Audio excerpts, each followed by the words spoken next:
সেনাপ্রধানের দিক থেকে মূল ভেটোটা ছিল যে ডক্টর মোহাম্মদ ইউনূস কেন, ডক্টর মোহাম্মদ ইউনূসের নামে মামলা আছে, তিনি একজন কনভিক্টেড পার্সন। একজন কনভিক্টেড পার্সন আসলে কিভাবে একটা দেশের প্রধান উপদেষ্টা হতে পারে? আওয়ামী লীগ একটা লোককে একেবারেই দেখতে পারছে না, এবং বাংলাদেশে তো আলটিমেটলি 30-40% পিপল আওয়ামী লীগকে সাপোর্ট করে। এই 30-40% পিপলের মতামতের বিরুদ্ধে গিয়ে একটা লোককে প্রধান উপদেষ্টা করা উচিত? সেনাপ্রধান লাস্ট আমাদেরকে বলেছিল যে আমি বুকে পাথর চাপা দিয়ে এই সিদ্ধান্তটা মেনে নিচ্ছি। তো এই জায়গা থেকে আমরা দেখা যায় যে এই চিন্তাটা আস্তে আস্তে আসতে থাকে, কিন্তু ওই সময়টাতে আসলে এটা বিশ্বাস করাও কঠিন ছিল যে 5 তারিখের মধ্যেই হয়তো হয়ে যাবে।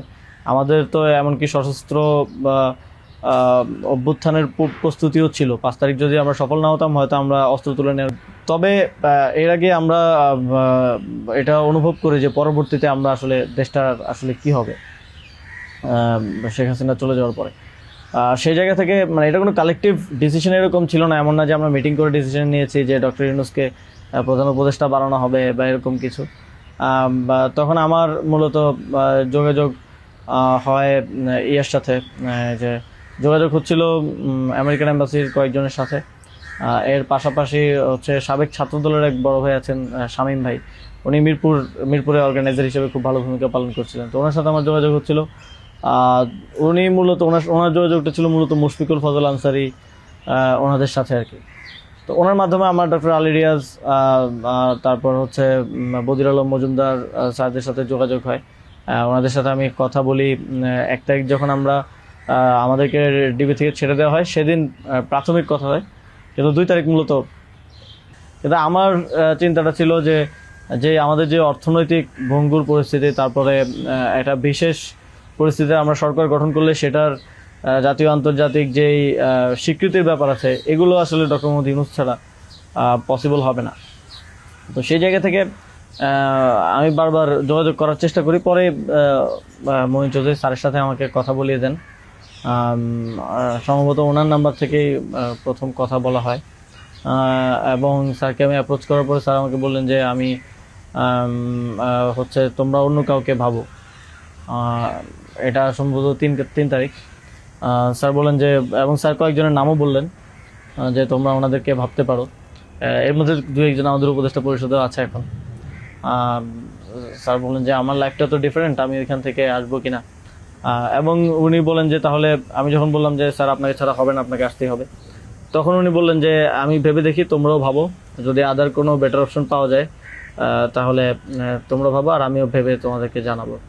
তো 3 তারিখ তো অনেক কিছু আনসার্টেন ছিল। 1 দফা শুধু ঘোষণা হয়েছে, কবে পতন হবে, কবে আসবে, এটা আনসার্টেন ছিল। আমার মনে হয় এটাও ডিসিশন নেওয়ার ক্ষেত্রে একটা বাধা ছিল সে সময়। কিন্তু আমি যথেষ্ট, আমার মনে হচ্ছিল যে উনি ডিনাই করলেও he is to some extent positive, যেটা বাকিদের থেকে আসতেছে যে একেবারেই আসবে না এরকম। আসিফ স্যারও বলতেছিল যে আসবে না স্যার, রাজি হবে না। তো আবার আমার মনে হচ্ছিল যে এই লোকগুলো তো সবাই স্যারকে পার্সোনালি চেনে, ওনারা বলতেছে।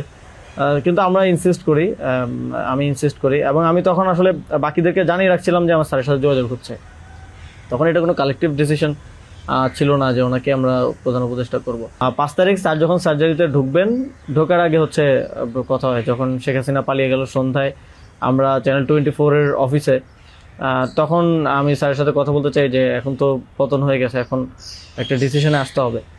তো তখন মহিন ভাই স্যারের সাথে আমাদেরকে কলে যুক্ত করেন। তো চ্যানেল 24 সেদিন রাতে স্যারের সাথে আবার চূড়ান্ত কথা হয়। রাতের আনুমানিক 12:30 থেকে 2টা-2:30 পর্যন্ত প্রায় 2 ঘন্টা স্যারের সাথে নাহিদ ভাই আর আমার কলে কথা হয়, এবং সেখানে আমরা বিস্তারিত বিভিন্ন বিষয়গুলো আলোচনা করি, এবং স্যারের কিছু কনসার্ন ছিল সেগুলো আমরা ডিসকাস করি যে এটা আবার 1-11 মতো একটা সরকার হবে কিনা। মানে আমরা ক্ষমতায় বসবো, কিন্তু পেছন থেকে আর্মি আমাদেরকে চালাবে কিনা, অথবা অন্য কেউ আমাদেরকে ডিক্টেট করবে কিনা। স্যারের কনসার্ন ছিল এটা। স্যারের কনসার্ন ছিল যে আমি আসলে আমাকেই স্বাধীনতাটা দিতে হবে, আমি আসলে এটা আর্মি রান করবে কিংবা পেছন থেকে কেউ রান করবে, এটা হলে আমি আসবো না। তো আমরা স্যারকে বলেছি যে আমাদের পজিশনে এটাই, যে গভর্নমেন্ট যদি আমরা ফর্ম করি, গভর্নমেন্ট স্বাধীনভাবে কাজ করতে হবে, এবং এখানে সেনাবাহিনী কিংবা অন্য কোনো অথরিটি যদি হস্তক্ষেপ করতে চায়, সেক্ষেত্রে আমরা মাঠ থেকে সেটাকে চ্যালেঞ্জ করবো আর কি। তো এই ধরনের একটা নিশ্চয়তা স্যারকে আমরা দেই আমাদের এন্ড থেকে। তারপর এক ধরনের কথা হয় যে উপদেষ্টা পরিষদ কেমন হবে, স্যার আমাদেরকে বলেন যে তোমরা ঠিক করো। আর স্যার কিছু সাজেশন দেন। স্যারের টিম থেকে 6 তারিখ সম্ভবত প্রায় 5 তারিখ রাতেই 23-24টা নাম আসে আমার কাছে। তো ওই নামগুলোর সাথে আমরা যে নামগুলো ঠিক করি প্রায় কমন ছিল অনেকগুলো। তারপর আমরা একটা লিয়াজু কমিটি করা হয়। তো এভাবে একটা মোটামুটি সবার সাথে কনসালটেশনের ভিত্তিতে একটা উপদেষ্টা তালিকা করা হয়। এবং যেদিন স্যার ল্যান্ড করে বাংলাদেশে আসেন 8 তারিখ দুপুরে, আর্মি থেকেও কিছু নাম প্রস্তাব করা হয়। কিন্তু আমরা একটু প্রায় 5-6টা নাম আমরা একটু ঘেটে দেখলাম যে এই লোকগুলো ওইভাবে সর্বজন গ্রহণযোগ্য না। এবং আরেকটা সমস্যা হচ্ছে তাদের অনেকেরই হয় না যে সফট আওয়ামী লীগ অ্যান্ড আওয়ামী লীগের সিভিল সোসাইটি হিসেবে পরিচিত, অথবা তাদের ব্যাকগ্রাউন্ডটা একজন আর্মি অফিসিয়ালসের নাম ছিল সেখানে, এক্স আর্মি অফিসিয়ালস।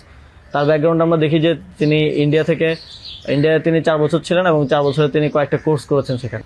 তো এভাবেই একটা এবং এছাড়াও আরেকটা ইয়ে ছিল যে 6 তারিখ আর্মির সাথে আমাদের একটা বৈঠক হয়, 3 বাহিনী প্রধান তারপর রাষ্ট্রপতি, প্রায় 4 ঘন্টার একটা বৈঠক হয়।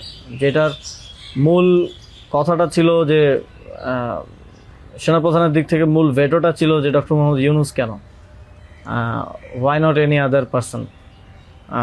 তো আমরা আমাদের জায়গায় অ্যাডামেন্ট ছিলাম, বিকজ আমরা তো 5 তারিখ রাতেই ঘোষণা দিয়ে দিয়েছি যে doctor Mohammad Yunus will be the chief adviser of the next interim government.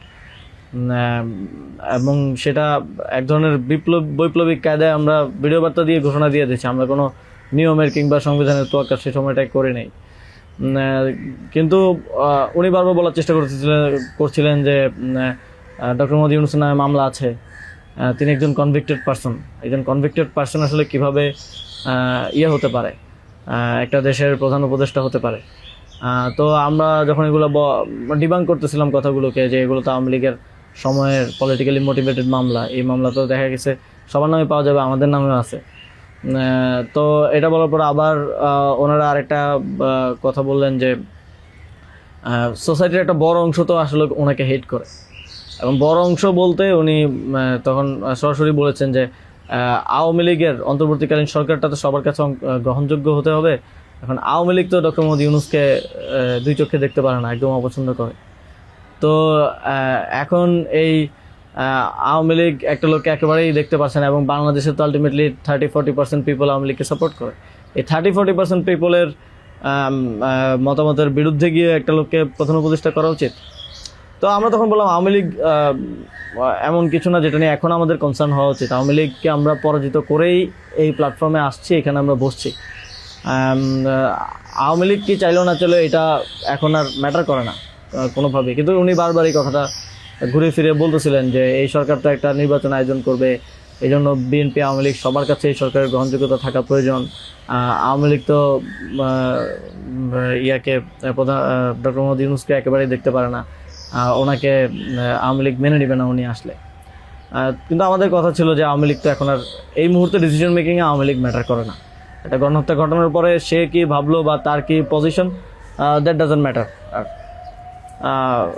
এরপরও ওনারা নানা ধরনের যুক্তি দিতে পারে এবং শেষে 4 ঘন্টা এই বিষয়ের উপরে ডিসকাশন হয়। 4 ঘন্টা, আধা ঘন্টা হয়তো অন্যান্য ইস্যুস নিয়ে ডিসকাস হয়েছিল, বাট 4 ঘন্টা প্রায় 3.5 ঘন্টা ইস্যু নিয়ে ডিসকাস হয়। তো এখানে আসছিলাম আমি, নাহিদ ভাই, মাহফুজ ভাই আর নাসির ভাই।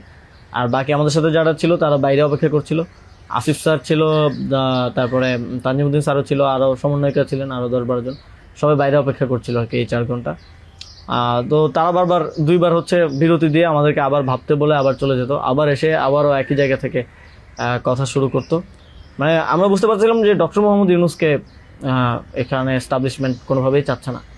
আর আমাদের কথা ছিল আমরা ঘোষণা দিয়ে দিছি এবং আমরা এক ধরনের হুমকি সুরে সেখানে বলি যে যদি এটা রাষ্ট্রীয়ভাবে না হয়, যদি রাষ্ট্রপতি ঘোষণা না দেয় ডক্টর মোহাম্মদ ইউনূসকে প্রধান উপদেষ্টা হিসেবে, তাহলেও আমাদের কিছু যায় আসে না, কারণ আমরা অলরেডি ঘোষণা দিয়ে দিয়েছি। আমরা আমাদের তৈরি করা উপদেষ্টা পরিষদ নিয়ে শহীদ মিনারে গিয়ে শপথ নিব। এই হুমকিটা দেওয়ার পরে তারা একটু মানে নড়েচড়ে বসে এবং তারা গিয়ে রাষ্ট্রপতির সাথে ডিসকাস করে আসে। এবং সেনাপ্রধান লাস্ট আমার মনে পড়ে আমাদেরকে বলেছিল যে আমি বুকে পাথর চাপা দিয়ে এই সিদ্ধান্তটা মেনে নিচ্ছি।